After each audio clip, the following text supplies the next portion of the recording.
James, thank you for having us today. It's nice to be in the Welcome. studio. It's nice to see you. I want It's nice to to see you too as well. I want to welcome all of our guests and just let you know this is our first virtual studio visit we've done with one of our residents. And we've been watching James's work closely over the course of the shelter in place and the pandemic. I just felt like it would be really fun to visit with him. Fun is maybe not the right word, but it would be great to just see how he's been kind of taking in this moment and capturing this time of pandemic and COVID. I'm Kelly Sicat. I'm the director of the Lucas Artist Program. Many of you with us today know me, and I'm joined by Donna Conwell, my dear colleague, and our curator of the program. Hi everyone, welcome. It's great to be here with James. We're excited to hear more about this great work you've been developing over the pandemic.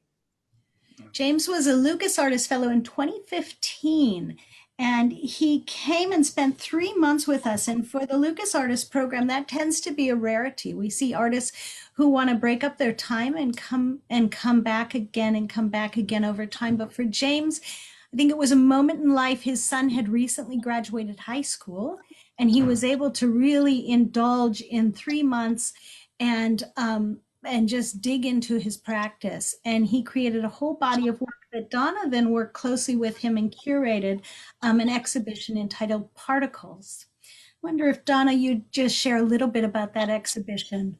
And then Nathan, I think Zanon, who's joining us today as our producer, will post a link to Particles in the bio, along with James' bio. Well, I think, so James was with us for 3 months, and I think, James, correct me if I'm wrong, you created about 2/3 of this work while you were with us, and a further portion of it after you left us. Is that right?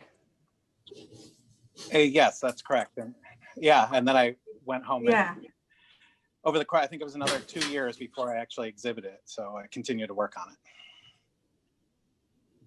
And we did an installation of thousands of paintings, dimensions, that took kind of inhabited our project space gallery. So you could kind of enter into this space with these many different paintings, and they were all kind of exploring different aspects of your life, your past, kind of projecting into the future, and kind of really meditating on what is a self and how does this get constructed over time. When are those moments when that self seems to disintegrate and disappear? And I remember particularly moving, beautiful portrait, I think was inspired by your father, at the end, sort of meditating on where do we go at the end of all of this, this journey. And it was just such a treat to work with you project, and there were some beautiful pieces included in the show, but maybe you also wanted to say something about that exhibition, James.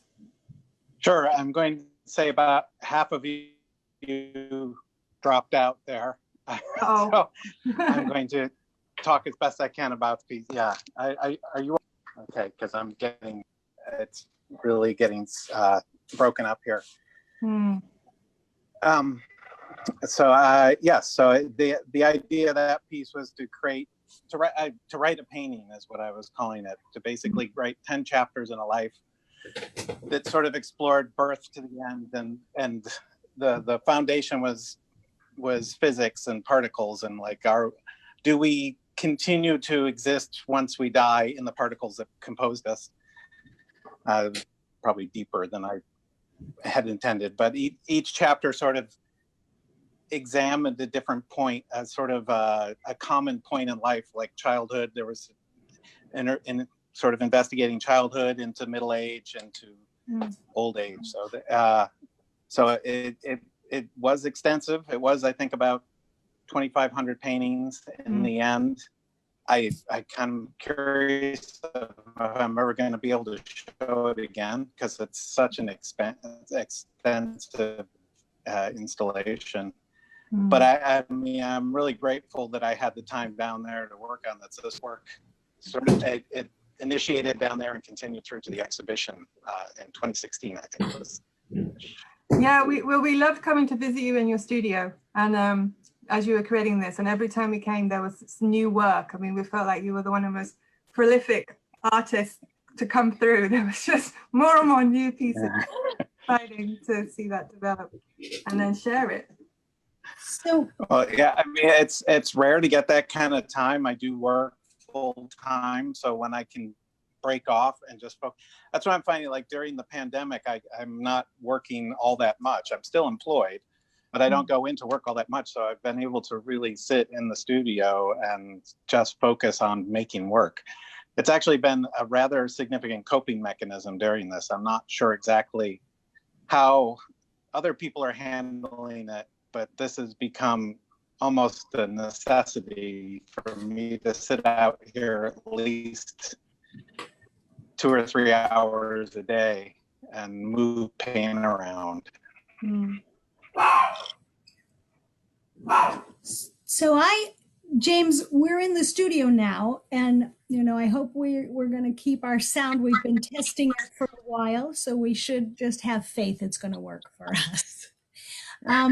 But it's nice to be in the studio with you, and maybe you'll tell us a little bit about the space we're in, and then we were going to take a tour of the studio, which is about a 360-degree turn, and James will show us the space on his phone. And then I think it'd be fun to introduce people to the work that's just directly behind you. So is this your home studio? Are you at home? Yeah, well, actually, I'll put this down now. Yeah, this is, we got the property probably, I guess, in 2001, and there was a small one-car garage, which was completely dilapidated. So I took time, I rebuilt it, put in a new foundation. It's a pretty, it gets cold in the winter, fills with water when it rains, fills with rats when they feel like moving in. so I do have to negotiate a lot of the natural elements in the area, but it's become very comfortable in a lot of ways too. I mean, like I said, right now my wife has the house, I have the studio, and it's just worked out really well. We see each other occasionally throughout the day, have lunch together.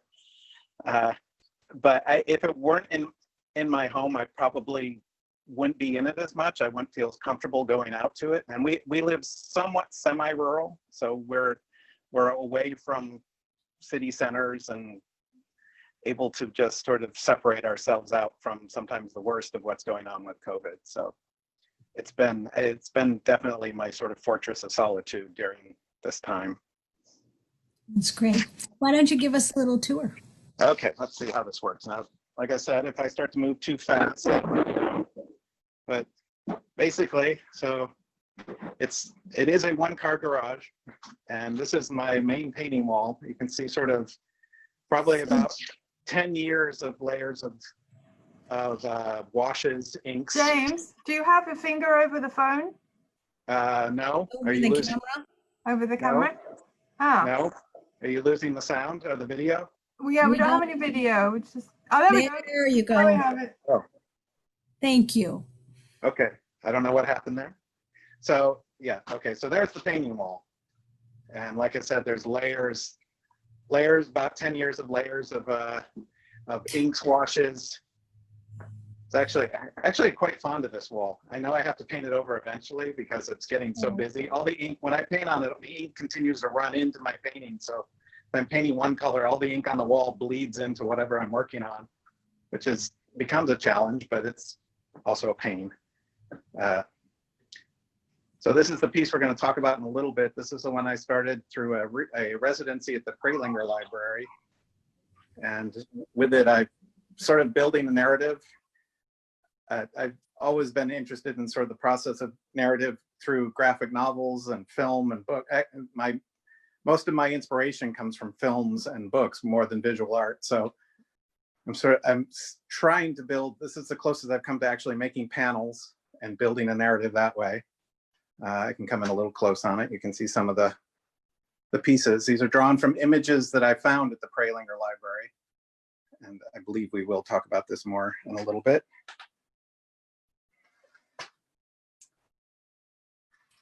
James, can you hear me? Yes. Can you hear me?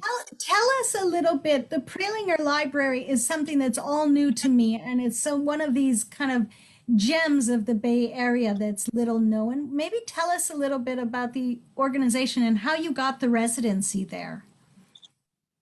Sure. The Prelinger, if you don't know the work of Rick Prelinger, I would suggest looking it up. In the 70s and 80s and 90s, he collected industrial films, public service announcements, all from the 30s, 40s, and 50s. He had this massive collection that he'd loan out to people for different film works. He eventually donated that to the Library of Congress, but he and his wife, Megan, combined their collection of ephemera, ephemera from industrial magazines or old government books, a lot of visually based visual publications from that era, and they combined it into this massive, well, it's not massive, it's a very compact library, and it's in downtown San Francisco.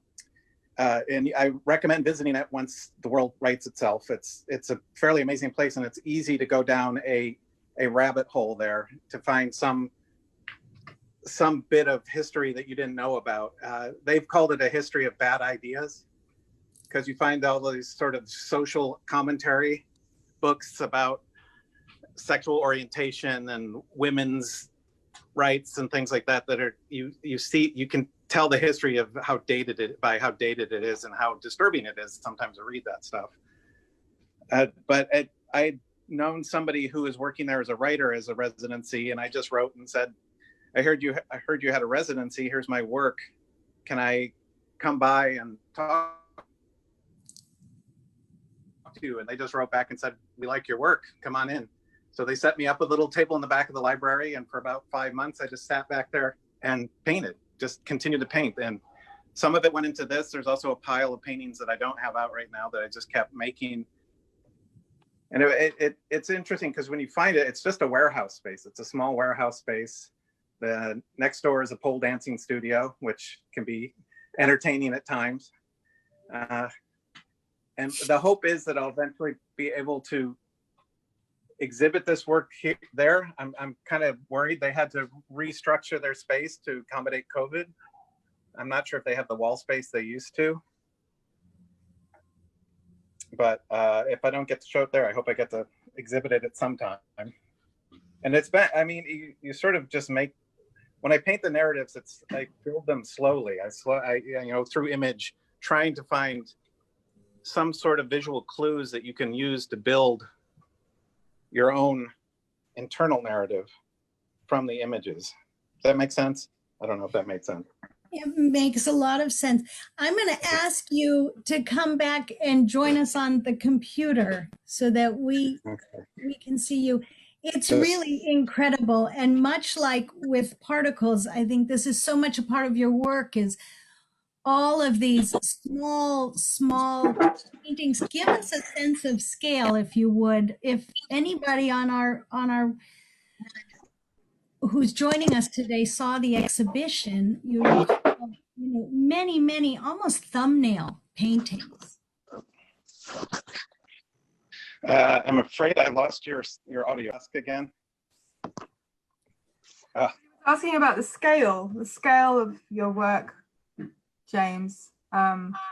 Because and a kind of follow-up question to that, I'm wondering about that particular work, your choice to have film reel. Is that the first time you've done that? Kind of nice images in that way? So I'm sorry. Do the last part again. You are breaking up quite a bit now. Yeah. Like I said, unfortunately, I'm out where there's broadband is really tricky, so I'm doing my best. You're perfect now. So we were asking about you to give us a sense of the scale of the works, what you're doing. Thinking about many of the pieces are quite small, and then also this use of the film reel style repetition of size that behind. It's interesting. I hadn't thought about film reels, but that's interesting because I do look at film a lot to sort of choreograph the images. But the idea is to, with this work, not with COVID, is to sort of use the smaller image to build the larger immersive installation. So I remember one time sitting in the galleries during Particles, I was in there. I like to sit in there and not tell people who I was. And people would come in and spend, I remember one person came in and spent like an hour just reviewing the work and going back and forth because the images slowly, he eventually told me, and it was interesting, he was a neuroscientist, that he felt it was like how the brain works. As you look at the images, you begin to build a picture, or you begin to build a memory. And I hadn't thought about that as how I wanted my painting to work, but I really like that idea that you get this sort of this connection that,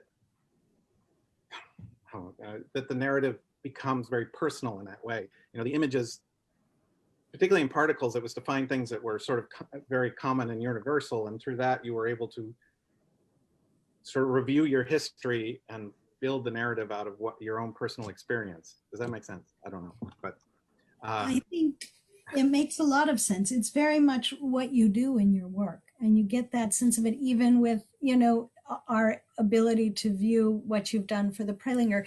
And what you were working on behind you that you showed us is an exhibition that was intended to go up in the spring of this year, correct? Actually, it was the spring, but then the library have shut down like everybody else. And then we were going to do it this fall. And then, like I said, I think the wall space is just not available anymore. They had to bring in all sorts of COVID equipment so we haven't discussed it recently, but we're still hoping to somehow be able to exhibit in the future. I mean, it's, again, I have to highly recommend the library if you get a chance to go. You just have no idea where you end up. So I'm going to go now, take us into the COVID artifacts, and we'll go to the slides we put together. And I think it's worth you sharing sort of what that moment was when you were deep in this project. And like Donna said, you know, we've watched you work. You just sort of completely embed yourself in the work and the story. Your works are narrative paintings, where they're telling a story, and you know, these are all books unto themselves. But we can come to graphic novels at another moment. Can you hear me? Yeah, if you want to start the slides, that's fine. Yeah. Yeah, it's been interesting because I'm working, most of my work sort of is looking at the past to sort of to build a story. And this is the first time I've worked so immediately. I mean, I'm painting daily, trying to document the immediate moment. It's a very different approach, and sometimes it's a little nerve-wracking, but it's definitely sort of a way to build an archive and chronicle this time. This is the first one that I did, which was at the end of March, and at that point I had basically been sent home from work, and there was no real sense of what was happening. We didn't know if it was the end of days or if it was just something that was going to go away in a couple of weeks. And I don't know how many of you saw, there was this YouTube video going around of this PA, I think he was a physician assistant, showing you how to clean your groceries, because your groceries could now be a vector for COVID. And my wife and I went for our first trip to the grocery store, which is our little local grocery store, and there were lines in there. We were buying hundreds of dollars worth of groceries at a place we usually spend maybe $10 at a time. And there was clearly panic in the air. And I began to think about what our new fear was based on. Like, groceries suddenly became this incredibly dangerous item to bring in your home. And we sat there and we wiped everything down for an hour and a half, like everybody else was doing at the time. And there was just a general panic. I mean, I didn't know if I was going to be employed anymore. I didn't know. Our son was in LA. We had no idea how that was going to fall out. And And I just saw the groceries as this sort of new icon just filled with COVID baggage and I just sat down. And at that point I was like, I have to really focus, or otherwise I'm going to spin out like everyone was doing. I have to go into the studio. So I made it and I posted it, which is not something I would do normally. And then it just sort of started to go. I just had to keep doing it every day. Yeah. We've been talking a lot at Montalvo about self-care, and this really was the reason you began this series, was just to sort of focus your attention somewhere. Right. Yeah. I had no thought of audience. I had no thought of where this work was going to go. I just knew that I had to move my hands around. I had to occupy my brain. I had to keep myself in the moment, but not overwhelmed by the moment. I'm going to go to the next slide, James. You tell me, at what point did you, where I saw you and this body of work was on Instagram. And so I'd love you to just share a little bit about at what point you went to that space with these pieces. Went to Instagram? Yeah. It was initially, I am not a huge fan of social media. I was pretty suspect of it. It does that thing where you start gauging your own self-worth through the likes you get, and you suddenly feel bad for something you didn't even intend. So I was really hesitant to put that on there, but eventually I just felt I was not able to see people. I was not able to communicate. I mean, personally. So I thought this might be a way just to build I only had probably about 20 followers who were friends at that point. So I just thought, well, this is my way to relate to them and connect with them. And I was surprised because it started to grow and become something that people seem to discover online and be drawn to. And initially, like this is back at the beginning where I just sort of trying to document the new objects of the era of the pandemic. You know, at this point, masks were, and what I'm not showing is like toilet paper and all these other things that became these relevant moments. And by putting it on Instagram, it allowed me to sort of connect in a way that I wasn't comfortable. I'm a bit of an introvert, so it's a little strange to put myself out like that, but it was also reassuring to know that people were seeing it and able to respond. And it kept me going, I guess. It kept me making them. I'm going to move us to the next slide because there was just no, I mean, the number of images to be captured. At this point, I think today I painted my 290th painting. So it is still growing. My hope is to achieve a year, but I'll have to see. I am employed. I do have to go back to work eventually. But yeah, you can probably go through the next couple kind of quick. I don't know if you remember when they brought in this was the boat they brought into LA to accommodate the overspill from hospitals. They brought it first into New York, right? Yeah. And then into LA. And one to yeah. Or San Barbara, I think, actually. And for everybody with us, I think that Nathan placed the Instagram handle, and it's really worth going through because you can start to see the 280 or 290 images. But this, of course, is our friendly virus. Yeah, our villain at the moment. James, I thought it would be, as Donna and I know you as an artist, yes, you're a bit of an introvert, and I thank you again for joining us today, but there's also a wit and a humor, kind of fairly dry wit and humor, and this felt to me like the slide where maybe you could talk a little bit about that and how you've sort of dealt with that in this body of work and in this moment, because this is a hard moment to find humor. Yeah, as I mentioned to you before we got on that there are moments that seem almost absurd, but they're almost absurd in how horrific they are. And at this point, the unbelievability that our president would go golfing in the middle of a pandemic, and but at the same time, the image was so ridiculous, I couldn't not paint it. And so in the beginning, it was easier to find those moments and find the humor in the events and even the poignant moments. It seems like now it's much harder, particularly during the surge and after the election and after everything else.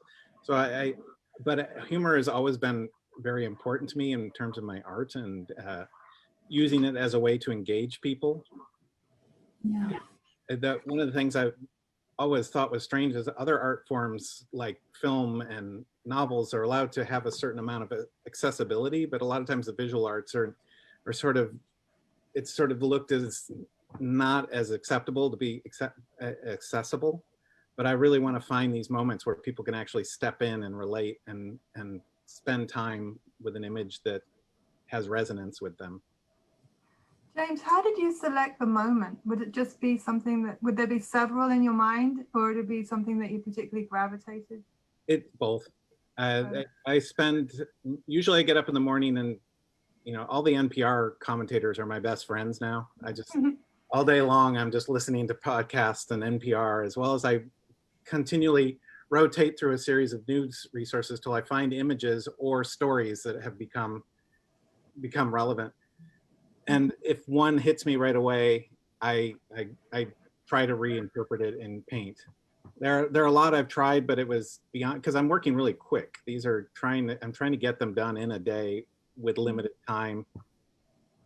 And so it has to be something I can manage, and it also has to be something that I think would present itself as powerful as an image, is compelling. You know, it's every once in a while I find one that I start and I just lose it as well. You know, I have to say there's a whole bunch of the paintings that have never been posted because the moment went by too fast, or I didn't like the painting. But it's really just I search until something stands out. I'm going to take us to the next image. Yeah. So you're creating more, and then you're sort of curating from that which ones are summing up the time in a way. Yes. Yeah. But also this one and the last one suddenly became more about specific moments. So when people look at these, a lot of times they sort of say, oh, I forgot that happened. But then they remember that, like, this was when they were making the homeless sleep separated on parking spots. That was a rather disturbing moment in the midst of a lot of disturbing moments. Yeah, I was thinking that, sorry, but just to that point, that it's so hard to remember everything that's happened over this past year. There's just so much of it that you forget all these things, and these are sort of such poignant reminders. Sorry. Just quickly, because this was an image I hadn't seen, just remind us of this, and then I'm going to move on to the next slide. I have a couple of questions from our audience. I'm trying to remember specifically where this was, but I remember it was in the parking lot of either a Costco or a Walmart's, where the local community had taken the homeless, and rather than house them, they set them up in separate parking spaces in order to separate them and keep tabs on them. And what's interesting is I've heard there's actually been low infection rates in the homeless, at least at that time. So it was sort of an overreach for something that was, I think at the beginning we were doing a lot of overreaching because we didn't know what was happening.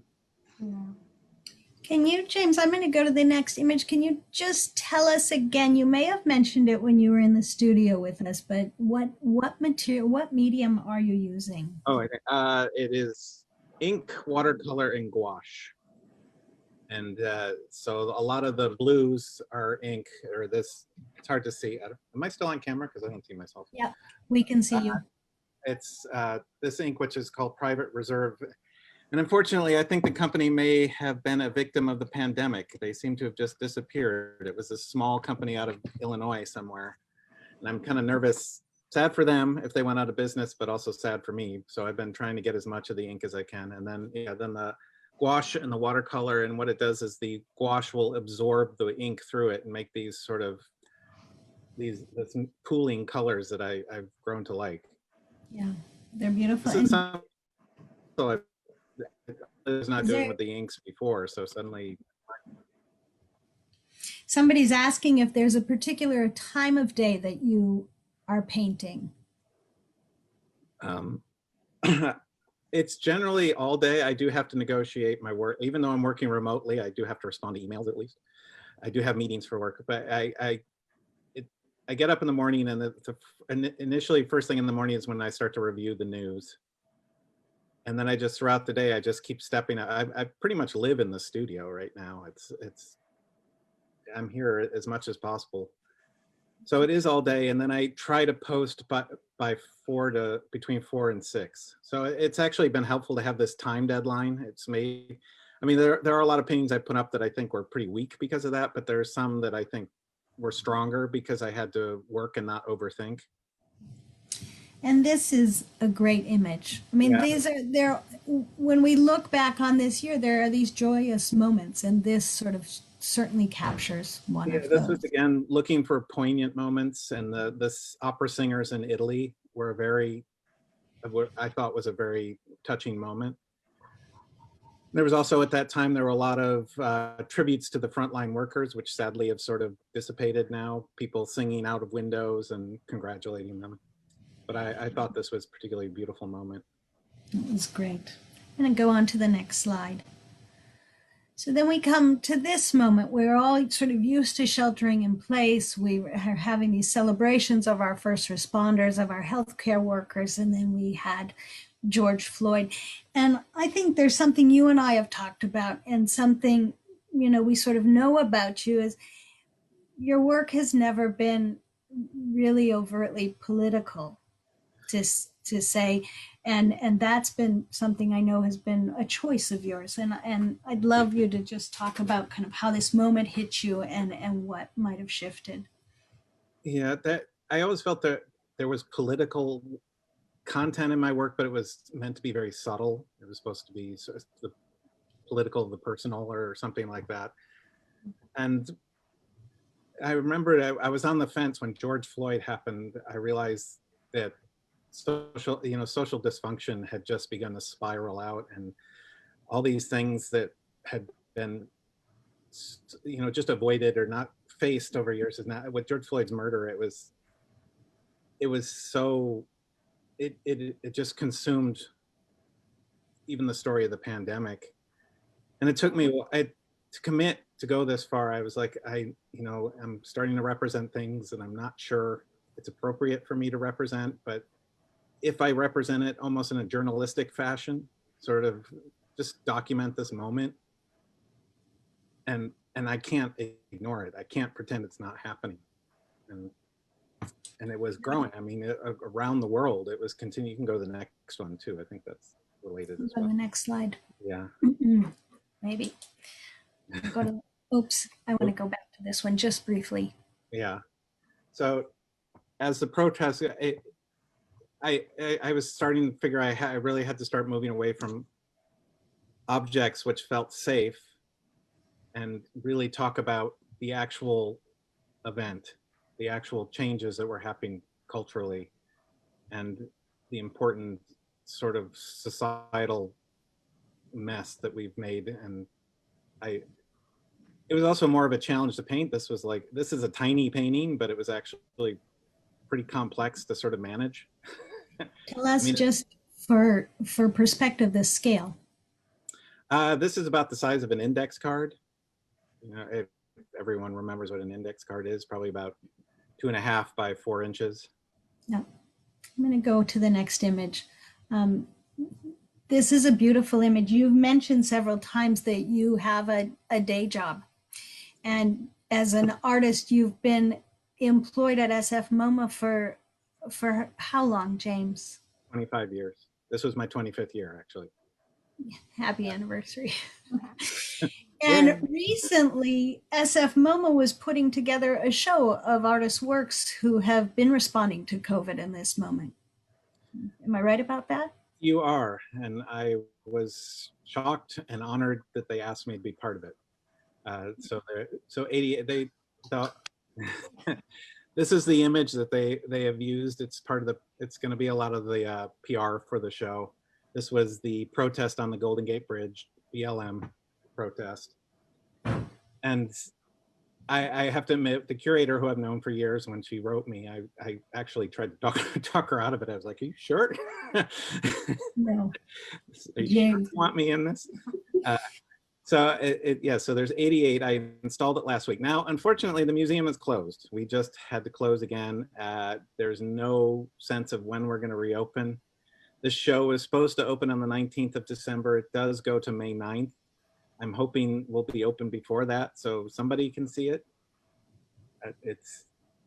There's a lot of interesting work. It's 7 local artists, half are photographers, half are painters or sculptors.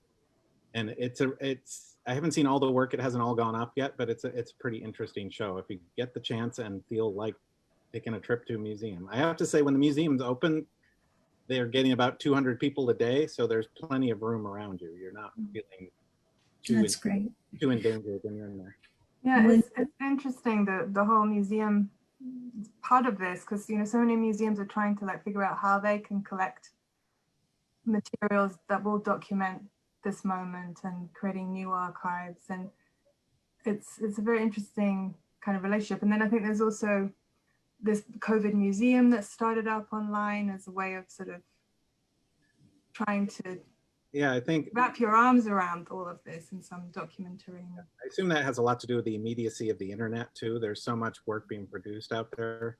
I've been part of a few online projects that people have asked me to be part unexpectedly. Like I said, I just put this out there not knowing what was going to happen.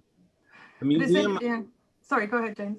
I say the museum, I know they have a desire to be more nimble, to be able to respond to events faster. Generally in museums, when you plan a show, it's 2 years out, 2.5 years out. You're doing all this. This is, as far as I know, one of the fastest shows we've ever put together. I got the call probably in June. There was still discussion. It was maybe not going to happen. Maybe it was going to happen. And then it came together really fast. So hopefully museums can get more, responsive to immediate events. Yeah, and it was interesting also what you were saying at the beginning about creating this archive, because, prior to this, you'd been often drawing on existing archives, right, in your work. Think materials that maybe you've even found at the dump when you were doing the ecology residency, and now you're creating that archive, and that's really interesting.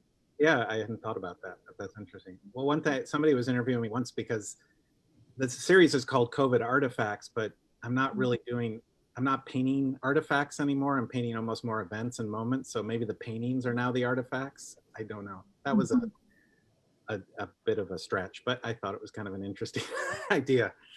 Yeah. I'm going to move to the next image. Yeah, so still in the protests, beginnings, this was in Bristol, England. The first sculpture to be pulled down that started the avalanche of sculptors falling to the ground. They threw theirs in the bay, so. Yeah. Been a heck of a year we've been through. Yeah, there was a lot of protests. Portland, this was pretty upsetting. Yeah, so this is an image of Portland. Yeah, that was Portland, which seemed to go on forever. Oh, yeah, this one. What about this image? All right, this one, I would say, when did we determine it? Probably beginning of June during George Floyd. I got this sort of cryptic text from my 84-year-old mother. She's fine, by the way, saying she was positive. And it was 2 weeks of fear. But she ended up when I got the call, I thought, my mother's dead. Yeah.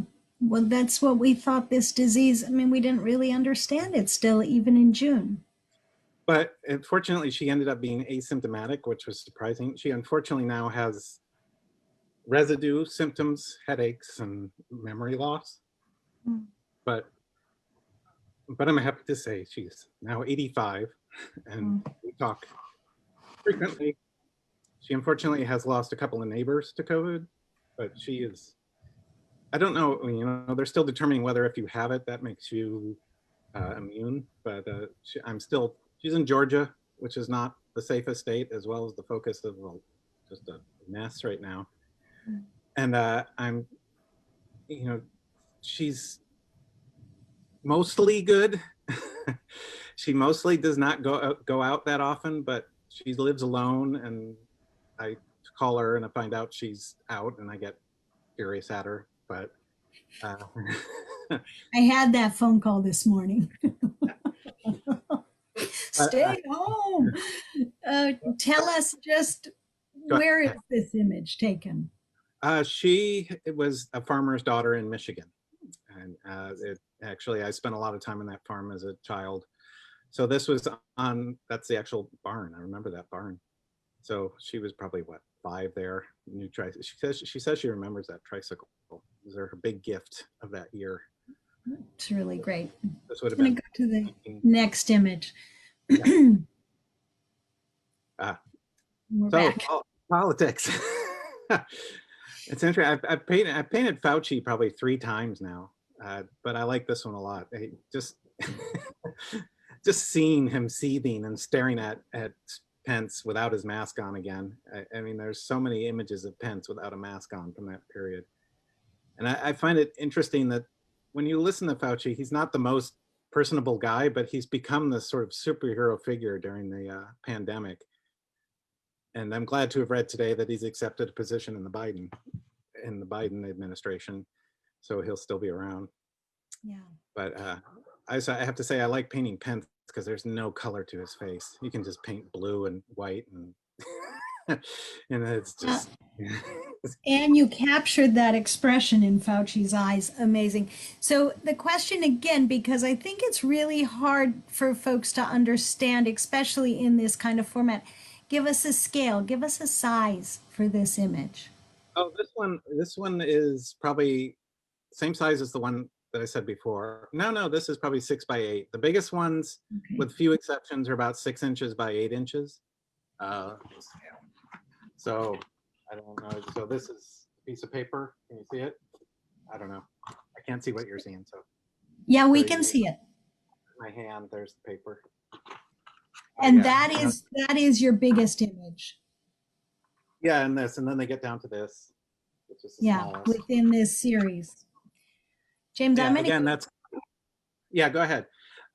Again, that's to be able to be nimble, to be fast, to be quick. I like to paint these big pieces like back here, but that's time consuming. This lets me get a piece in a day.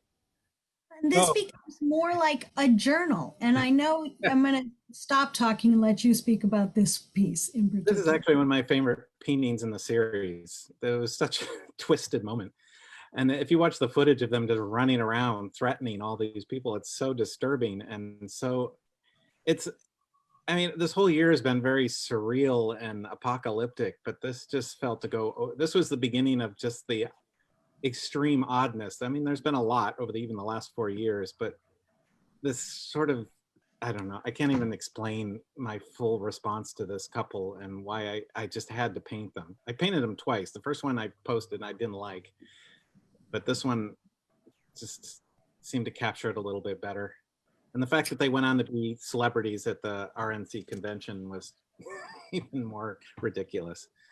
So you had told me that you painted it really quick. Can you sort of, what did that look like? What is the time? But this one, again, it's different. Some do actually take a few days. This one I probably did in a couple of hours. I mean, I like that it's very gestural. The building came together really quick. You have to I have to forgive myself a lot when I paint these. You know, I have to be like, well, that's good enough. Let's do it. And then scan it, get it up.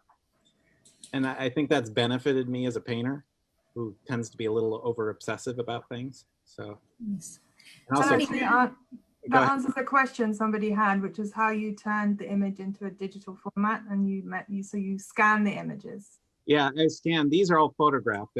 At work, I am one part of my job at the museum as a photographer. So I'm set up to take work. I can take my work and do professional photography, which is what these are.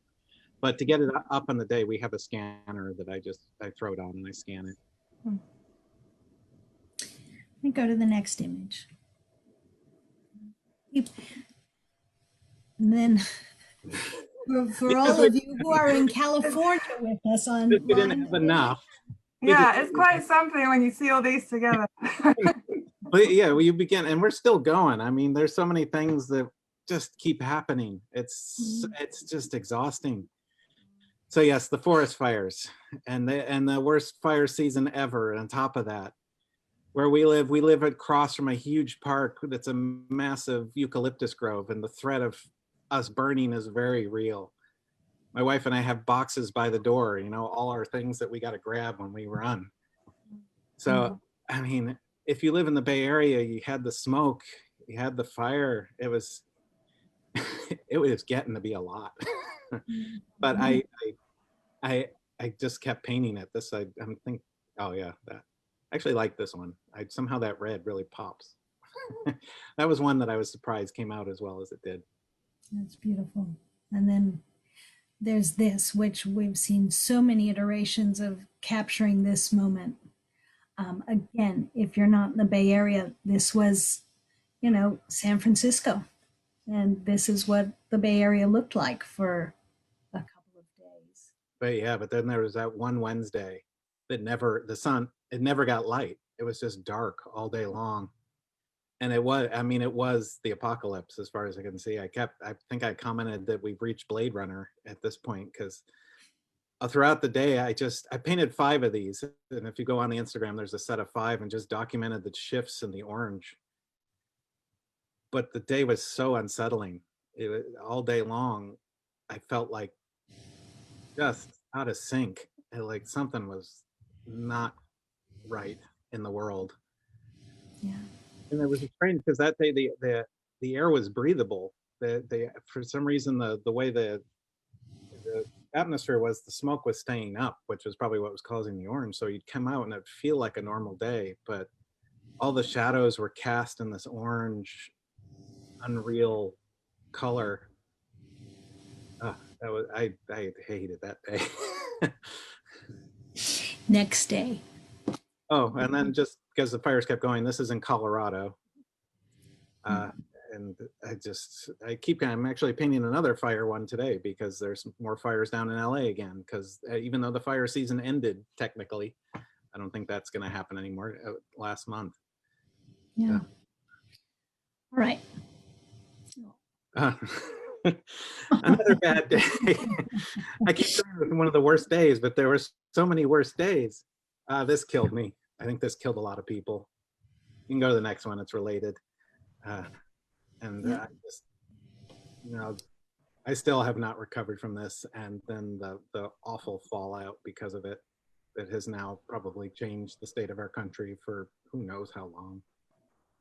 This is getting depressing. Let's see if we can get to something. Okay, we go fast. This helps. There we go. This is like looking back on 2020 is a hard one. I don't think I've looked at especially when we're still in it. Talk about this a little bit, because this was a special piece, actually. This one, and I have something here. I painted this. This was in St. Louis during one of the protests, and I saw this image of this young man being arrested. Didn't think I could paint it. It's a perspective I wasn't used to, but in the end, I thought it was pretty good. But then the day after, this is the strange thing about working on the internet, on social media, is the immediacy of it. I'm not, you put a show up in the galleries, people come in. There's not necessarily such a personal relationship, but in this case, this gentleman's girlfriend contacted me the next day, and I'll read what she wrote to me. And she said, "Hello, I don't know you, but me and my partner were arrested at the protest on Bardstown Road in Louisville, Kentucky, and you painted him. Thank you so much. And he just got released today and was very moved by that painting. We've been partners for 8 years. Thank you for providing such a powerful, moving image of a scary and powerful moment in my life."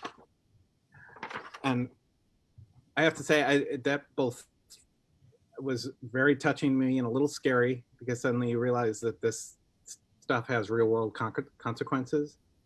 Painting alone in my studio, putting these up, there's a certain distance. I get comments online all the time, but then to realize that your subject matter is a very real and tangible part of the world and what's going on at this moment.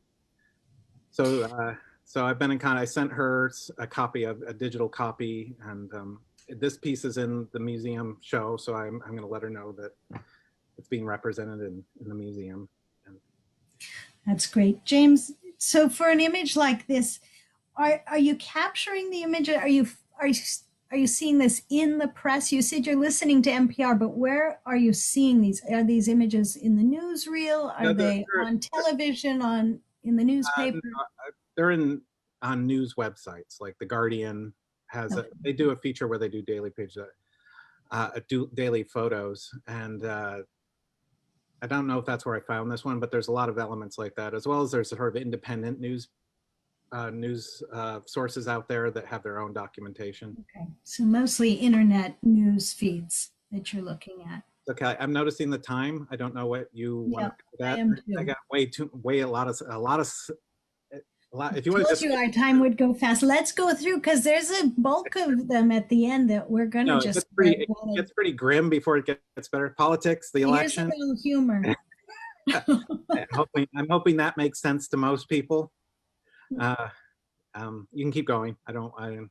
I never saw The Fly. I watched the whole thing and never saw it until immediately following the debate. So The Fly. As soon as I saw it, I was like, well, I guess I know what I'm painting. yeah.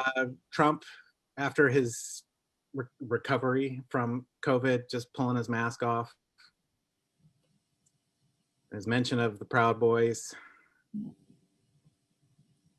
This one was, I don't know if people know this, but right before the election, there was a run on guns. Gun shops were out, and it was both sides, both the left and the right were buying guns. And it just led to this feeling that there was going to be a massacre after the election, which thankfully did not happen.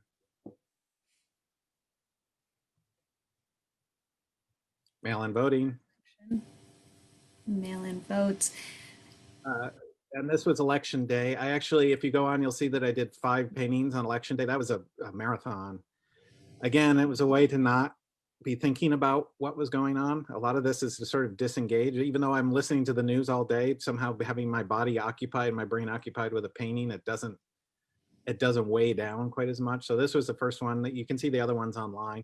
But I tried to, as the day throughout, I just tried to capture moments from the day and paint it as quickly as I could. So a lot of these feel kind of hurried, but I think I like that. I love their face. I love their characters. You got this one. A week after the election, somebody sent me that one, and then Sharpie Gate. We all remember Sharpie Gate. Yep. So this was again trying to be humorous when I could be. And now it's going to get grim over the next few because it was always important. If you look at the feed, every once in a while you'll go back and see a really dark image because I feel like people began to forget the actual fallout of this. So, there were so many things, particularly in this country, to sort of deny the existence of the pandemic and its effects and the toll and the loss. And I just keep wanting to remind people it's really hard to keep finding these images and paint them. It does not make a happy feeling, but I think. And you wrote a little bit about this work and just, how it's been kind of your tool for self-care, like we said, but it's also, causes this kind of feeling of depression. I mean, it's like, how do we continue to keep moving forward? And I'm going to go through the next. You can speak to each one. We'll just do it. This is isolation, senior. You can keep going. And Brazil, another country which has done such a horrible job with this.